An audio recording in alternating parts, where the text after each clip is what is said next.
एक काम करो तो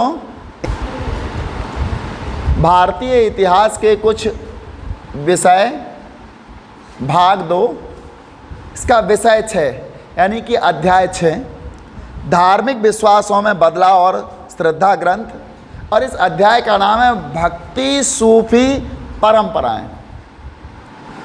चूँकि हमारे देश में इसका हम देखें तो लगभग 8वीं से 18वीं सदी तक का इसमें दिया गया है इतिहास, और इसमें हमारे यहाँ हिंदुओं के साथ साथ मुसलमान भी निवास कर रहे थे। जब हिंदू और मुस्लिम साथ रह रहे थे तो दोनों की धार्मिक परंपराओं का भी अध्ययन हमें करना होगा, इसलिए इस पाठ का नाम है भक्ति सूफी परंपराएं। भक्ति परंपरा हमारे सनातन धर्म हिंदू से संबंधित है, जबकि सूफी परंपरा इस्लामिक या इस्लाम धर्म से संबंधित है। इसमें बताएंगे हम कि धार्मिक विश्वासों में बदलाव और श्रद्धा ग्रंथ कौन कौन से हैं, यानी कि धर्मों के जो ग्रंथ थे वो कौन है जिन पर श्रद्धा है, धार्मिक विश्वासों में क्या क्या बदलाव हुए लगभग 8वीं से लेकर के 18वीं सदी तक, यानी 1000 वर्षों का इतिहास हम इसमें पढ़ेंगे। अध्याय 4 में हमने पढ़ा कि प्राथमिक सहस्त्राब्दी के मध्य तक आते आते भारतीय उपमहाद्वीप, जैसे प्राथमिक सहस्त्राब्दी यानी 1000 से ऊपर हम बढ़े, सहस्त्राब्दी का मतलब होता है 1000 वर्ष, यानी 10वीं सदी में हमने जैसे प्रवेश किया और उससे हम आगे बढ़े। उपमहाद्वीप का परिवेश धार्मिक इमारतों, हमने अभी देखा पिछले अध्याय में धार्मिक इमारतें, स्तूप, हमने अध्याय 4 में एक मूर्ति देखी थी भगवान विष्णु की लेटी हुई प्रतिमा। स्तूप विहार और मंदिरों में चिन्हित किया गया यदि यह इमारतें किसी विशेष धार्मिक विश्वासों और आचरणों का प्रतीक हैं। जो धार्मिक इमारतें हैं, स्तूप हैं, ये किसी विशेष धार्मिक विश्वास या आचरणों का प्रतीक हैं। वही अन्य धार्मिक विश्वासों का पुनर्निर्माण हम साहित्यिक परंपराओं जैसे पुराणों के आधार पर भी करते हैं। कुछ तो हम धार्मिक परंपराओं का निर्माण इन इमारतों के आधार पर करते हैं, और कुछ साहित्यिक परंपराओं के जैसे कि पुराण, हम इनको पढ़ते हैं और हम अपने धार्मिक विश्वासों को खोजने का प्रयास करते हैं, जिनका वर्तमान स्वरूप लगभग उसी समय बनना आरंभ हो गया था। इसके अलावा ऐसे धार्मिक विश्वास भी हैं जो साहित्यिक और दृष्टिक दोनों ही दस्तावेजों में अत्यंत धूमिल हैं। कुछ ऐसे भी धार्मिक विश्वास हैं जो साहित्यिक और दृष्टिक, साहित्यिक का मतलब साहित्य के रूप में और दृष्टिक मतलब मूर्ति के रूप में दिखाई देना, इन दोनों ही रूपों में धूमिल हो चुके हैं। हम इनको समझ ही नहीं पाते हैं, लुप्त हो चुके हैं। साहित्य में भी नहीं मिलते हैं कुछ धार्मिक विश्वास, और कुछ मूर्तियों में भी हमें दिखाई नहीं देते हैं, दोनों ही दृष्टि से धूमिल हो चुके हैं। इस काल के नूतन साहित्यिक स्रोतों में संत कवियों की रचनाएं, इस काल के जो नूतन साहित्यिक स्रोत, नूतन का मतलब नवीन जो साहित्यिक स्रोत थे, उनमें क्या है, संत या कवियों की रचनाएं जो उनके मरने के बाद उनके अनुयायियों द्वारा लिखी गई। जितनी भी रचनाएं हैं इस समय की, संतों के या कवियों के या कबीरों के जो भी थे, उनके मरने के बाद उनके अनुयायियों द्वारा लिखी गई। आपने देखा होगा महात्मा बुद्ध की कोई भी कृति महात्मा बुद्ध के समय में नहीं लिखी गई, उनके मरने के बाद लिखी। और अगर हम इस धार्मिक और सूफी परंपरा की बात करें तो इस समय भी किसी भी संत की कृति उसके समय में, जैसे कि हम कबीरदास को ले लेते हैं, कबीरदास ने कभी भी अपनी कोई भी कविता या कोई भी वाणी या पद शब्द स्वयं नहीं लिखा है। हाँ, गाते अवश्य थे वो, लेकिन लिखे नहीं हैं उन्होंने, कोई रचना नहीं की किसी ग्रंथ की। लेकिन उनके संसार छोड़ने के बाद, देह को छोड़ने के बाद, उनके अनुयायियों ने उनको स्मरण करने के लिए उनकी शब्दों को, उनकी छंदों को ग्रंथबद्ध कर दिया है, किसी न किसी ग्रंथ में उनको लिख दिया है। संत कवियों की रचनाएं जिनमें उन्होंने जनसाधारण की क्षेत्रीय भाषाओं में मौखिक रूप से अपने को व्यक्त किया था। यह रचनाएं जो अधिकतर संगीतबद्ध हैं, संतों के अनुयायियों द्वारा उनकी मृत्यु के उपरांत संकलित की गई। संतों के अनुयायियों के द्वारा उनकी मृत्यु के उपरांत संकलित की गई। ये परंपराएं प्रवाहमान थी।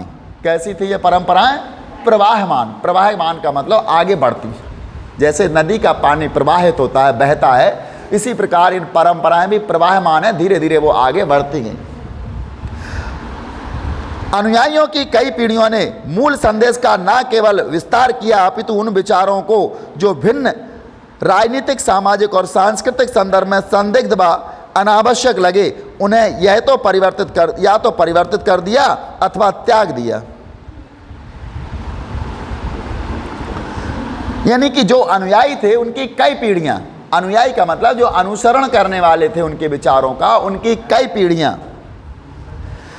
ने मूल संदेश का न केवल विस्तार किया, जैसे एक कवि था या एक संत था, उसका जो मूल संदेश था, उस मूल संदेश का उनके अनुयायियों ने क्या किया? विस्तार किया। जो वो कहना चाहते थे उसका उन्होंने क्या किया? विस्तार किया। विस्तार के साथ साथ ही उन्होंने क्या किया था? उन विचारों को जो विभिन्न राजनीतिक और सामाजिक और सांस्कृतिक संदर्भ में संदिग्ध व अनावश्यक लगे, उन्हें या तो परिवर्तित कर दिया, यानी उनको ऐसे विचार भी लगे कि ये गलत हैं, तो उनको या तो परिवर्तित कर दिया या फिर बदल दिया। जैसे महात्मा तुलसीदास ने एक रामचरितमानस में एक दोहा है उनका, और उसको फिर उनके अनुयायियों ने बदल दिया या परिवर्तित कर दिया। एक दोहा आपने सुना हो, ढोल गवार शूद्र पशु नारी ये सब ताड़न के अधिकारी, ऐसा तुलसीदास जी ने लिखा। लेकिन जब तुलसीदास की इस दोहे के कारण निंदा होने लगी, महिलाएं कहने लगी तुलसीदास जी ऐसा क्यों लिख गए, गवार कहने लगे, शूद्र कहने लगे, पशु चूंकि बोल नहीं पाते, तब उनके अनुयायियों को लगा कि हमारे संत की निंदा हो रही है और हम इसको सुन नहीं सकते हैं। इस कारण इस दोहे को उन्होंने रिमूव कर दिया या फिर इसमें परिवर्तन कर दिया, उन्होंने परिवर्तन कर दिया। कुछ लोगों ने कहा ताड़न का मतलब डांटना या उनको पीटना नहीं है, ताड़न का मतलब है देख रेख। तुलसीदास जी की ये भावना नहीं थी, ये थी उनकी भावना कि जैसे ढोल होता है इसकी केयर करना चाहिए हमें, गवार यानी जो अनपढ़ है उसकी केयर करना चाहिए, शूद्र है हमें उसकी केयर करना चाहिए, और पशु इनकी भी हमें केयर करना चाहिए, और स्त्री की तो केयर करना ही चाहिए। तो ऐसा है, वो ताड़न का मतलब केयर करना या उनकी परवाह करना है, दंड देना नहीं है। लोगों ने क्या किया? उनके विचारों को परिवर्तित कर दिया। तो उनके अनुयायियों ने या तो जो विचार सामाजिक, आर्थिक या राजनीतिक तौर पर गलत थे उनको या तो हटा दिया या उनमें परिवर्तन कर दिया। ऐसे कबीरदास जी के भी है, बहुत से लोगों के, मीराबाई के भी है। जिन जिन लोगों के छंद या उनके साहित्य में कहीं ऐसी बात मिलती है जिससे कि सामाजिक तौर से वो गलत थी, निंदनीय थी, राजनीतिक तौर से गलत थी, तो उसको या तो परिवर्तित कर दिया या फिर उसको हटा दिया। सांस्कृतिक संदर्भ में संदिग्ध व अनावश्यक लगे, उन्हें या तो परिवर्तित कर दिया अथवा त्याग दिया। इन स्रोतों का मूल्यांकन इतिहासकारों के लिए एक चुनौती है। इतिहासकार इन संत कवियों के अनुयायियों द्वारा लिखी गई उनकी जीवनियों का भी इस्तेमाल करते हैं। इतिहासकार ये संत कवियों की, उनके अनुयायियों द्वारा जो जीवनियाँ लिखी गई हैं उनका भी वो अनुसरण करते हैं, इस्तेमाल कर लेते हैं इतिहास लिखने के लिए। यह जीवनियाँ अक्षरशः सत्य नहीं है। यह जीवनियाँ कैसी हैं? अक्षरशः सत्य नहीं। तथापि इनसे यह ज्ञात होता है कि अनुयायी इन पथ प्रदर्शन स्त्री पुरुषों के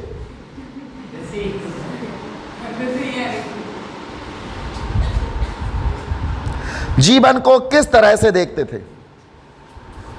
जैसा कि हम देखेंगे कि ये स्रोत एक क्रियात्मक और विविध दृश्य योजना को समझने की अंतर्दृष्टि प्रदान करते हैं। आइए अब हम इसके कुछ मूल तत्वों को बारीकी से देखें। हमारा इस पाठ का फर्स्ट पॉइंट स्टार्ट होगा। अभी तो ये केवल परिचय था। धार्मिक विश्वासों और आचरणों की गंगा जमुनी बनावट। फर्स्ट,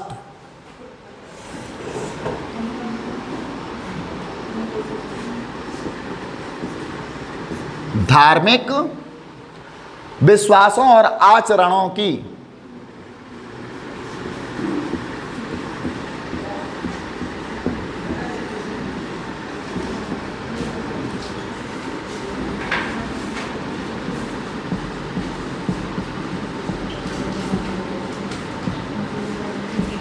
गंगा जमुनी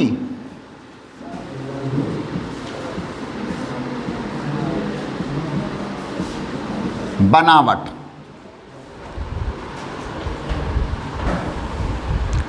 गंगा जमुनी का मतलब होता है, या तो हम मिली जुली कह सकते हैं, चूंकि गंगा और यमुना दोनों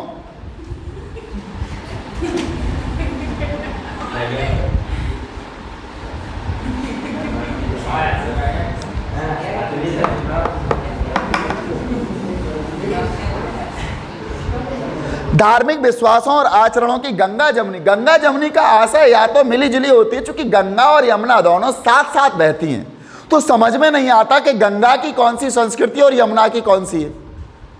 दोनों साथ साथ बहती है, दोनों हिमालय से निकलती हैं और साथ साथ बहती है। कम से कम प्रयागराज तक तो साथ साथ बहती हैं, और प्रयागराज के बाद यमुना जी भी गंगा जी में समाहित हो जाती। जहाँ उनका संगम होता है वहाँ से यमुना जी समाप्त हो जाती हैं, गंगा जी में मिल जाती हैं और जाके फिर आगे गंगा ही बहती हैं। तो ये दोनों बहनें थी, इनकी एक जैसी प्रवृत्ति थी, इसलिए इन लोग हमारे यहाँ गंगा जमुनी बनावट कहा जाता है। इसमें कोई खास अंतर नहीं था। संभवतः इस काल की सबसे प्रभावशाली विशिष्टता है कि साहित्य और मूर्तिकला दोनों में ही अनेक तरह के देवी देवता अधिकाधिक दृष्टिगत होते हैं।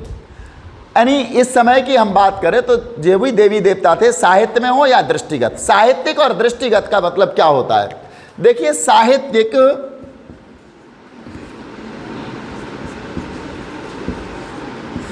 इसका मतलब है साहित्य में वर्णित, किसी भी ग्रंथ में, किसी भी पुराण में या किसी भी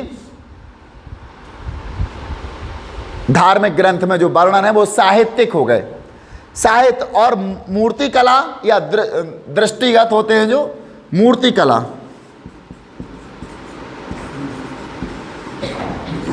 ये साहित्य और मूर्तिकला दोनों में बहुत सारे देवी देवता मिल जाएंगे आपको। जैसे देवी के भी बहुत से रूप हैं, सरस्वती, लक्ष्मी, काली, चंडी, पता नहीं कितने, गौरी, दुर्गा, वैष्णवी, नारायणी, महिषासुर मर्दिनी, चामुंडा,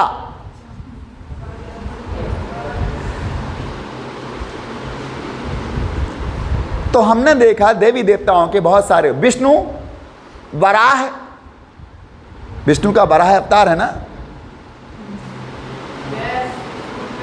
शिव, शिव के भी बहुत से रूप आपको मिल जाएंगे। तो हमारे यहाँ चाहे साहित्य में पढ़ लें या मंदिरों में देख लें, विभिन्न प्रकार की मूर्तियां मिल जाएंगी। यानी मूर्तियों में आपको अधिकता मिल जाएगी, साहित्यिक दृष्टि से देखो या फिर मूर्ति कला की दृष्टि से देखो। अनेक तरह के देवी देवता अधिकाधिक दृष्टिगत होते हैं। दृष्टिगत का मतलब है दिखाई देते हैं। एक स्तर पर यह तथ्य इस बात का द्योतक है। द्योतक का मतलब जानते हो आप?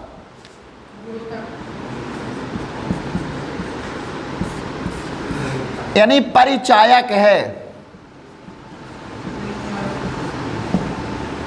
सूचक, संकेतक, द्योतक या परिचायक एक ही शब्द है, यानी इनका पर्याय है। या तो सूचक कह सकते हैं, इस बात का द्योतक है, यानी सूचक है, इस बात का परिचय देता है। तो यहाँ पर वो कहते हैं यह तथ्य इस बात का द्योतक है कि विष्णु, शिव और देवी, जिन्हें अनेक रूपों में व्यक्त किया गया था, कि आराधना की परिपाटी न केवल चलती रही अपितु और अधिक विस्तृत हुई है। पूजा प्रणालियों का समन्वय 1.1 पूजा प्रणालियों का समन्वय।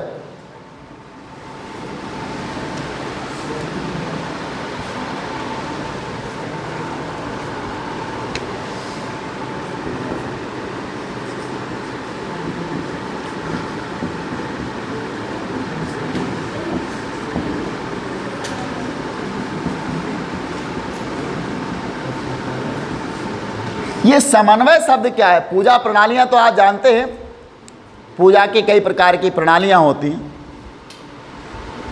कहीं हम केवल पुष्प अर्पित करके पूजा कर लेते हैं देवी देवताओं की, कहीं अक्षत यानी चावल से ही कर देते हैं, कहीं 5 प्रकार की मेवाओं चढ़ा करके हम पूजा कर देते हैं, कहीं मिष्ठान से करते हैं, कहीं केवल खीर बना के चढ़ा देते हैं, कहीं फल फ्रूट का भोग लगा देते हैं।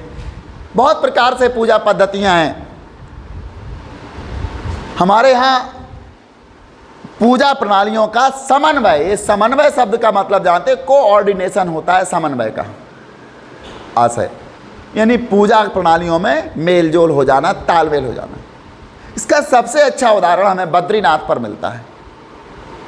बद्रीनाथ चूंकि भारत के उत्तर में स्थित हैं, बद्रीनाथ भारत के उत्तर में स्थित हैं, लेकिन यहाँ पूजा करने के लिए कर्नाटक से पुजारी आते और उनको रावल कहा जाता है, रावल कहा जाता है। और वहाँ पूजा, यानी दक्षिण भारत से आते हैं, उत्तर भारत में पूजा कराने वाले वहीं रहते हैं वो पुजारी, उनको रावल कहा जाता है। और उनके द्वारा निश्चित पूजा पद्धतियों या पूजा प्रणालियों को स्वीकार किया जाता है, माना जाता है। जो पूजा प्रणाली उनने चलाई है, जो पूजा का सिस्टम उन्होंने चलाया, उसको यहाँ उत्तर में स्वीकार किया जाता है। इसको कहते हैं पूजा प्रणालियों की समन्वयवादी या समन्वय। कितना समन्वय, मेल जोल है इनमें कि वहाँ की पूजा पद्धति को हम यहाँ मान लेते हैं।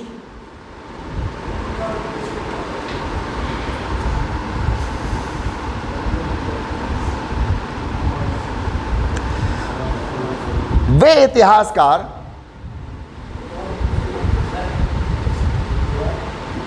इतिहासकार जो इस विकास को समझने का प्रयास करते हैं, जो पूजा प्रणालियों का विकास हुआ है, इसको समझने का जो इतिहासकार प्रयास करते हैं, उनका सुझाव है कि यहाँ कम से कम 2 प्रक्रियाएं कार्यरत थीं। कम से कम कितनी प्रक्रियाएं? 2 प्रक्रियाएं कार्यरत थीं। इन्होंने इस विकास को स्वीकार किया है। एक प्रक्रिया ब्राह्मणीय विचारधारा, एक प्रक्रिया तो थी ब्राह्मणीय विचारधारा के प्रचार की थी, और इसका प्रसार पौराणिक ग्रंथों की रचना, संकलन और परिरक्षण द्वारा हुआ है। यानी ब्राह्मणीय परंपरा थी जो पूजा की, इस परंपरा का प्रचार प्रसार या विकास कहाँ से हुआ है? ग्रंथों के द्वारा, यानी पौराणिक ग्रंथों की रचना से, उनके संकलन से, या उनके परिरक्षण, परिरक्षण का मतलब उनको सुरक्षित रखने से इन पूजा पद्धतियों का विकास हुआ है। कौन सी? ब्राह्मणीय पूजा पद्धतियों का विकास। धार्मिक ग्रंथ जो थे, पौराणिक ग्रंथ जो थे, उनके निर्माण यानी रचना और संकलन और परिरक्षण के द्वारा हुआ है। ये ग्रंथ सरल संस्कृत छंदों में, ये ग्रंथ कैसे लिखे गए? सरल और संस्कृत छंदों में लिखे गए हैं, जो वैदिक विद्या से विहीन, यानी वैदिक विद्या जिनको आती नहीं थी, वेद पढ़ना जिनको आता नहीं था, वैदिक विद्या से विहीन स्त्रियों और शूद्रों द्वारा भी ग्राह्य थे। यानी स्त्री और शूद्र इनको ग्रहण कर सकते थे, जिनको वैदिक विद्या नहीं आती थी। यानी ब्राह्मणीय जो ग्रंथ थे, पुराण थे, उनका की रचना, उनका संरक्षण और उनका संकलन, इन सब चीज़ों का इस पर प्रभाव पड़ा। और ये जो ग्रंथ थे, ये संस्कृत के सरल छंदों में लिखे गए थे, जो वैदिक विद्या से विहीन शूद्र और स्त्रियों के लिए भी ग्राह्य थे, मतलब वो भी इनका उपयोग कर सकते थे। इसी काल की एक अन्य प्रक्रिया थी स्त्री, शूद्रों व अन्य सामाजिक वर्गों की आस्थाओं और आचरणों को ब्राह्मणों द्वारा स्वीकार किया जाना। इतिहासकार लिखते हैं इस काल की, यानी कि 8वीं सदी से 18वीं सदी के बीच में एक और प्रक्रिया थी। इसमें क्या था? स्त्री और शूद्र, जो स्त्री होती थी और शूद्रों व अन्य सामाजिक वर्गों की आस्थाओं और आचरणों को, उनकी आस्थाएं और उनके आचरणों को ब्राह्मणों द्वारा स्वीकार करना।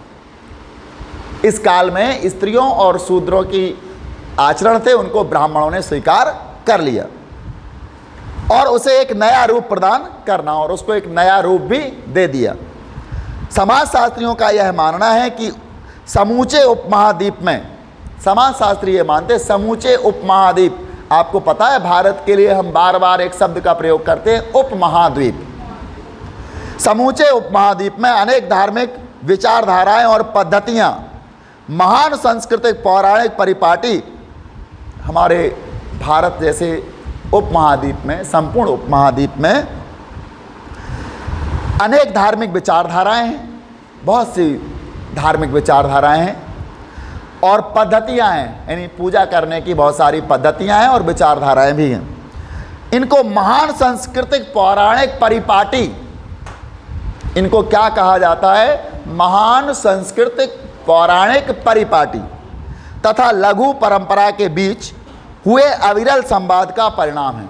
लघु परंपरा, अब हमको यहाँ दो चीज़ें दो शब्द नए आ जाते हैं और इनका नाम था महान और लघु परंपराएं। महान और लघु परंपराएं।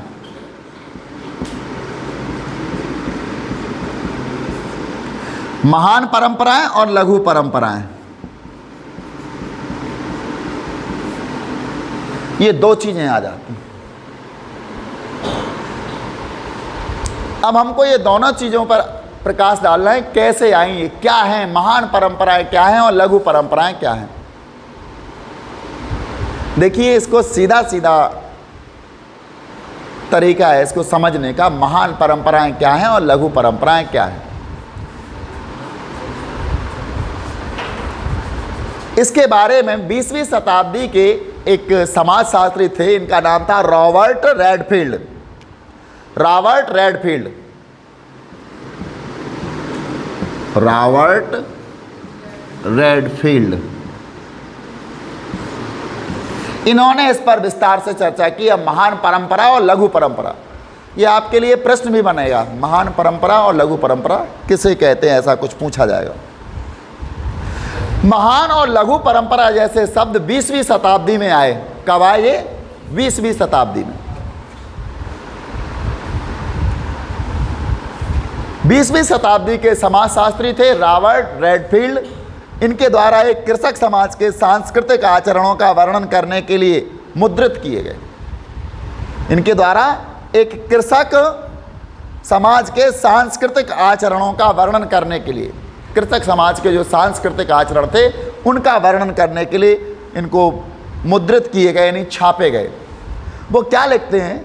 इस समाजशास्त्री ने देखा कि किसान उन कर्म कांडों और पद्धतियों को, जो किसान होते थे, किसान क्या करते थे, उन कर्म कांडों और पद्धतियों को अपना लेते थे या उनका अनुसरण करते थे, जो या तो राजा के द्वारा किए जाते थे या किसी पुरोहित के द्वारा किए जाते थे या जमींदार के द्वारा किए जाते थे। ऐसी परंपराओं को, ऐसे कर्म कांडों को, ऐसी पूजा पद्धतियों को कृषक लोग अपना लेते थे और इसी अपनाई हुई प्रक्रिया को महान परंपरा कहा जाता है। जो श्रेष्ठ लोगों से निम्न लोग अपनाते थे, इसको महान परंपरा कहा गया रेडफील्ड के शब्दों में।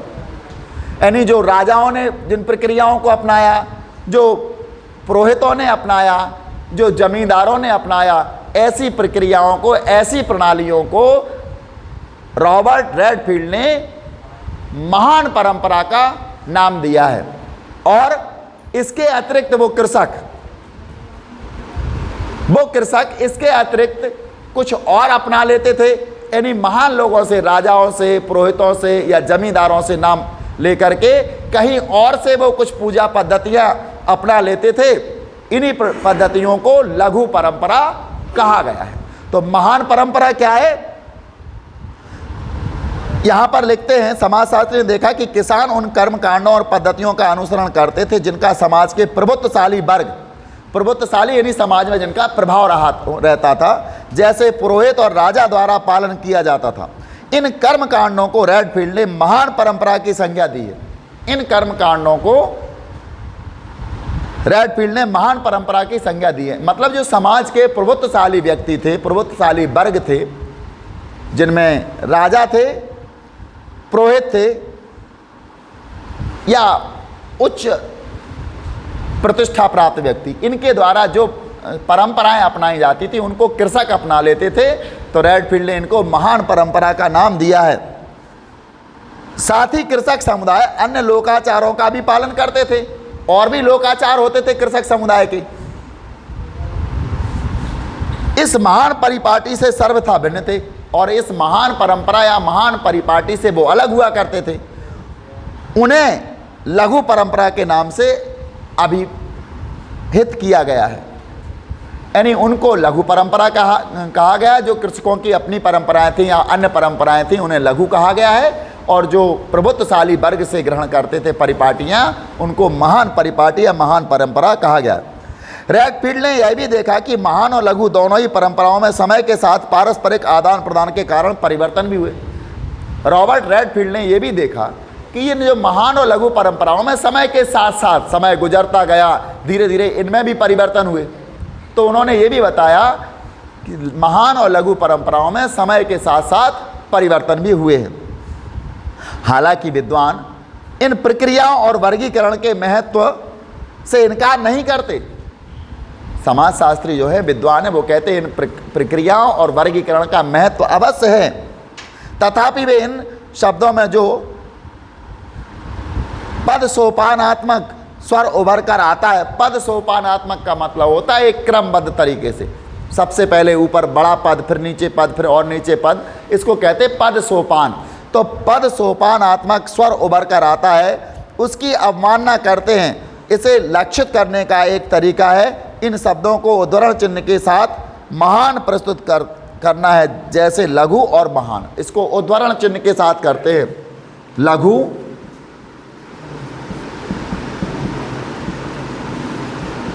महान, इस प्रकार से वो चिन्हित करते हैं।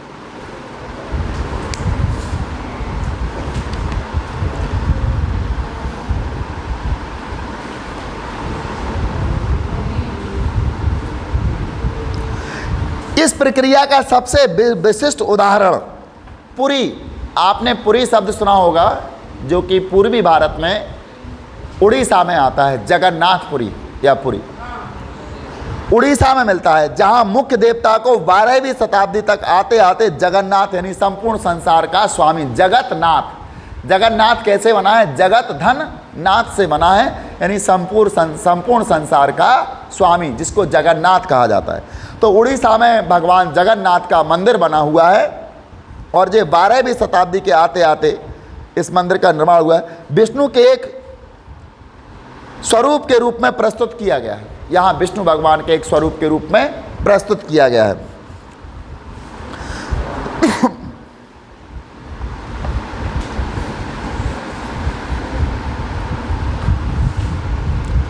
मानसी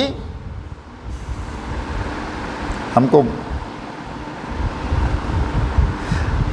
जगन्नाथपुरी में जो मूर्ति है, इसमें दाईं तरफ भगवान जगन्नाथ, बीच में उनकी बहन सुभद्रा, और बाईं तरफ उनके बड़े भ्राता बलभद्र विराजमान हैं। और यहाँ ये प्रतिमाएं जो हैं वो काष्ठ की हैं, लकड़ी की प्रतिमाएं, इनको बीच में बैठे हुए दिखाया गया है। और इन तीनों के हाथ और पैर नहीं हैं, इन तीनों के हाथ और पैर कटे हुए दिखाए गए हैं। इसका कारण क्या है?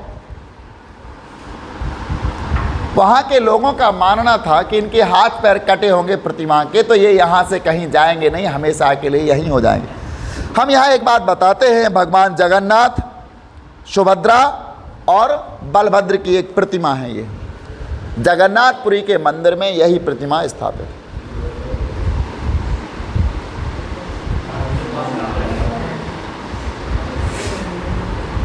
इसकी तुलना हम करेंगे पिछली पुस्तक के अध्याय 4 में हम इसकी तुलना करेंगे और बताएंगे आपको अध्याय 4 में मूर्तियों को किस प्रकार से दिखाया जाता था। यहाँ शेष नाग पर आराम करते हुए मूर्ति दिखाई गई है विष्णु भगवान की। शेष नाग पर आराम कर रहे हैं, लेटे हुए एक मूर्ति है, ये भगवान विष्णु जी की है, और यहाँ ये जो मूर्ति है ये जगन्नाथ की। तो यहाँ इसको बैठा दिखाया गया है, यहाँ लेटा हुआ दिखाया गया है। दोनों मूर्तियों में अंतर है, इसका हम विस्तार से वर्णन करें। यह चित्र पुस्तक का 6.2 जबकि 4.2 अध्याय 4 से तुलना की जाए, हम इन दोनों चित्र आपको दिखाए, इनसे तुलना की जाए तो हम देखेंगे कि देवता को भिन्न तरीके से प्रस्तुत किया गया है। वो पत्थर की मूर्ति है, ये लकड़ी की मूर्ति है। जगन्नाथ में भगवान की जो मूर्ति है वो लकड़ी की है। इस उदाहरण में यह स्थानीय देवता को, जिसकी प्रतिमा को पहले और आज भी लकड़ी से स्थानीय जनजाति के अवशेषों द्वारा गढ़ा जाता है। यानी जगन्नाथपुरी में जो मूर्ति है उसको स्थानीय जनजाति के लोग बनाते हैं, लकड़ी की मूर्ति बनाते हैं भगवान जगन्नाथ की, सुभद्रा की और बलभद्र की। विष्णु के रूप में प्रस्तुत किया गया। विष्णु का यह रूप देश के अन्य भागों में मिलने वाले स्वरूपों से सर्वथा भिन्न था। अन्य भागों में जो विष्णु के रूप मिलते हैं उनसे भिन्न है। जो मूर्ति जगन्नाथ में पुरी के मंदिर में हमको प्राप्त होती है वो भारत के किसी और मंदिर में ऐसी नहीं मिलती है, ये भिन्न है वहाँ से। समन्वय के ऐसे उदाहरण देवी संप्रदायों में भी मिलते हैं। देवी की उपासना अधिकतर सिंदूर से पोते गए पत्थर के रूप में ही की जाती है। अगर हम देवी की उपासना की बात करें, माता दुर्गा की उपासना की बात करें, तो इनकी मूर्ति पत्थर की होती है और इसको सिंदूर से पोता जाता है। ज़्यादातर भारत में ऐसी मूर्तियां मिलेंगी देवी की जो सिंदूर से पुती हुई होंगी। इन स्थानीय देवियों और पौराणिक परंपरा के भीतर मुख्य देवताओं की पत्नी के रूप में मान्यता दी गई है। यानी स्थानीय देवियों को पौराणिक परंपराओं में, हम अगर पुराणों में देखें तो जो देवी की मूर्तियां होती हैं उन्हें मुख्य देवता की पत्नी के रूप में दिखाया गया है। कहीं विष्णु भगवान की पत्नी लक्ष्मी के रूप में दिखाया गया है, तो कहीं भगवान शंकर की पत्नी पार्वती के रूप में उनको दिखाया गया है। यानी ये बात सिद्ध हो जाती है कि जो मुख्य देवी है वो किसी मुख्य देवता की पत्नी के रूप में प्रदर्शित की गई है। हम पहुंचेंगे 1.2 1.2 भेद और संघर्ष। 1.2 पर बात करेंगे हम, भेद और संघर्ष।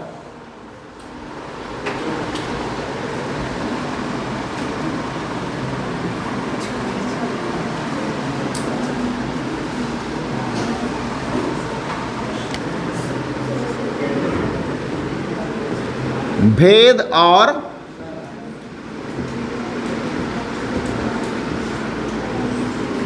संघर्ष।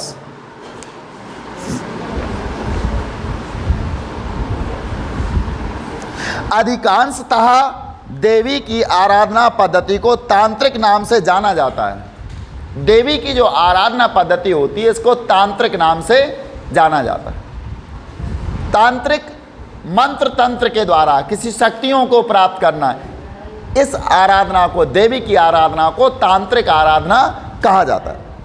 तांत्रिक पूजा पद्धति उपमहाद्वीप के कई भागों में प्रचलित थी। पहले थी, अब नहीं है।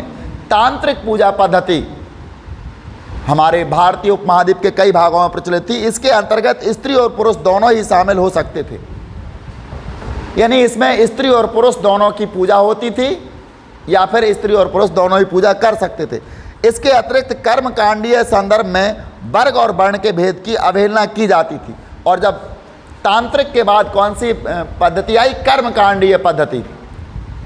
पहले तांत्रिक पद्धति से पूजा की जाती थी देवी की, फिर कर्मकांडीय पद्धति में आए तब यहाँ पर अवहेलना की जाने लगी। पहले स्त्री और पुरुष दोनों पूजा कर सकते थे। इस पद्धति के विचारों ने शैव और बौद्ध दर्शन को भी प्रभावित किया। शैव दर्शन यानी देवी की जो पूजा पद्धति थी इसको तांत्रिक पद्धति कहा गया, जिसमें स्त्री और पुरुष दोनों को समान महत्व दिया गया था। बाद में ये कर्मकांडीय पद्धति बनी और इसमें इनकी अवहेलना की जाने लगी, यानी स्त्री और पुरुष की अवहेलना की जाने लगी। वर्ण का भेद होने लगा, यानी कि इस पद्धति को कौन कर पाएगा, कौन नहीं कर पाएगा।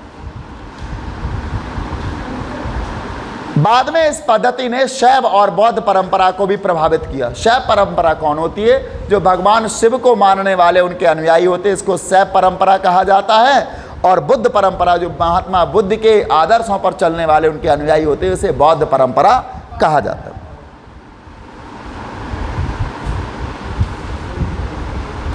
खास तौर से उपमहाद्वीप के पूर्वी, उत्तरी और दक्षिणी भागों में, यानी भारत उपमहाद्वीप के पूर्वी भाग में, उत्तरी भाग में और दक्षिणी भाग में बौद्ध और शैव परंपरा को भी कर्मकांडीय परंपरा ने प्रभावित किया है।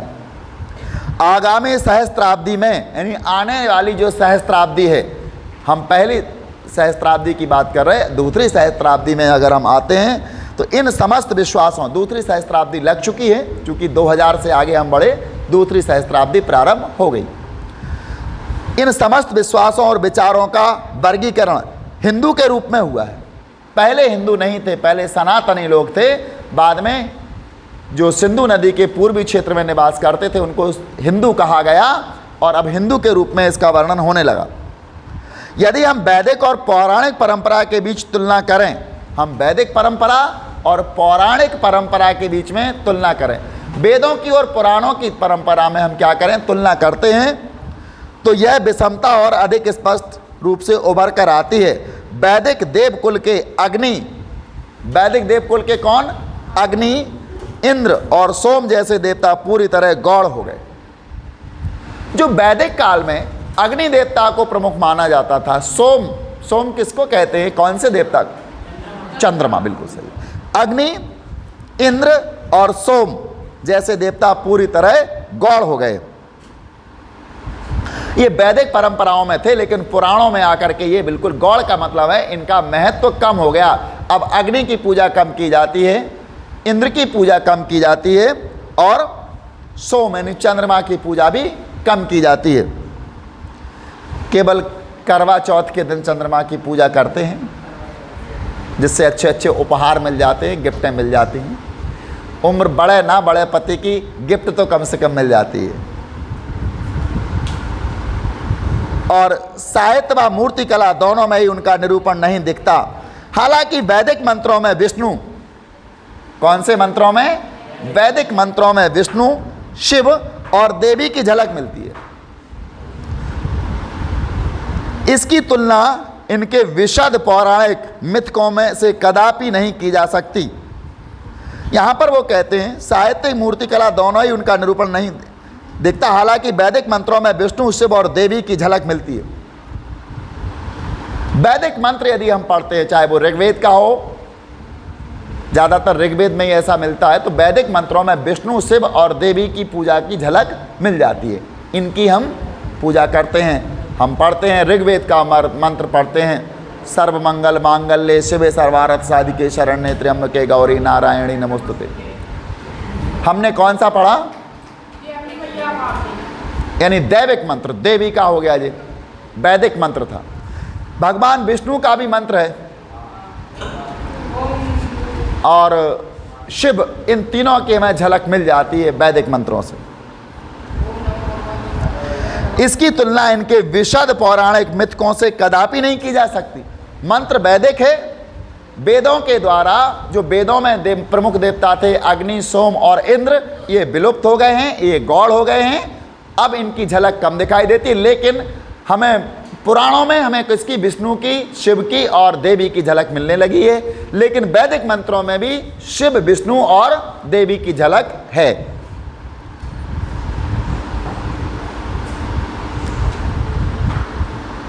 इन असंगतियों के बावजूद वेदों को प्रमाणिक माना जाता है। इतनी असंगतियां हैं वेदों में और पुराणों में, लेकिन वेदों को क्या माना जाता है, प्रमाणिक माना जाता है।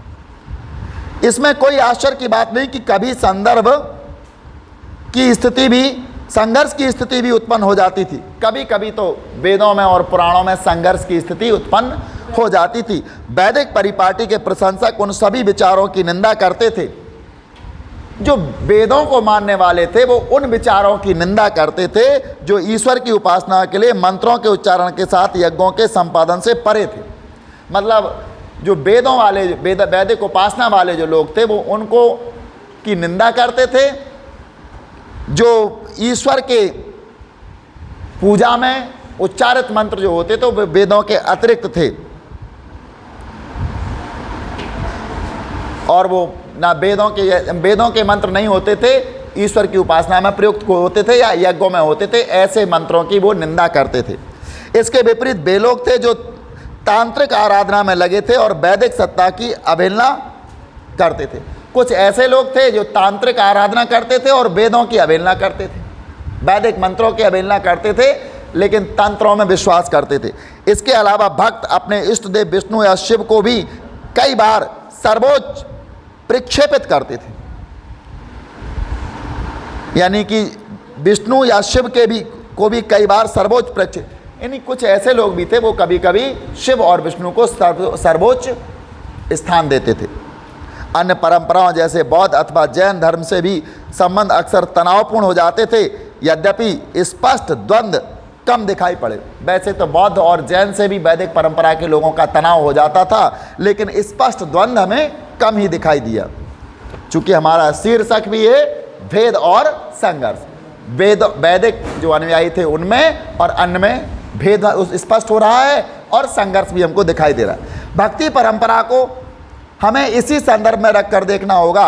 हम जिस काल विशेष पर गौर कर रहे हैं उससे पूर्व लगभग 1000 वर्ष पुरानी भक्तिपूर्ण उपासना की परिपाटी रही है। इस समय भक्ति प्रदर्शन में मंदिरों के इष्ट देव की आराधना से लेकर उपासकों का प्रेम भाव में तल्लीन हो जाना दिखाई पड़ता है। कुछ लोग मंदिरों की प्रेम भावनाओं में थे और कुछ तो ऐसे उपासक थे वो उपासना में तल्लीन हो गए। हमारी मीराबाई, जोई जोई वेश मारो साहेब रीझे, सोई सोई वेश धरूंगी हो। जैसे वेश से मेरे साहेब मेरे श्री कृष्ण मुझ पर रीझेंगे, आकर्षित होंगे, मैं वैसा ही वेश धारण कर लूँ। तो ये पूरी तरह से भक्ति भाव में तल्लीन हो जाते थे। भक्ति रचनाओं का उच्चारण अथवा गाया जाना इस उपासना पद्धति के अंश थे। जो भक्ति रचनाएं थीं इनका उच्चारण या इनको गा के सुनाया जाता था। वैष्णव और शैव संप्रदायों पर तो यह कथन विशेष रूप से लागू होता है। वैष्णव संप्रदाय पर और शैव संप्रदाय पर यह कथन लागू होता है, क्योंकि वैष्णव और शैव के जो भी भक्ति के मंत्र थे इनको गाया जाता है। आपने एक भगवान शंकर को प्रसन्न करने का, जो रावण ने उनको प्रसन्न करने के लिए नृत्य करके गाया था, उसको आपने सुना हो, संस्कृत छंद है, लेकिन ये गाया जाता है, इसको पढ़ नहीं सकता कोई। आप पढ़ोगे पढ़ नहीं पाओगे, लेकिन गाओगे तो गा सकते हो। कुछ ऐसे छंद हैं संस्कृत के। शिव तांडव आपने स्तोत्र सुना हो, इसको पढ़ नहीं सकते हो, गा सकते हो। आता है, बहुत अच्छी बात है। आ जाओ सुना दो। क्यों?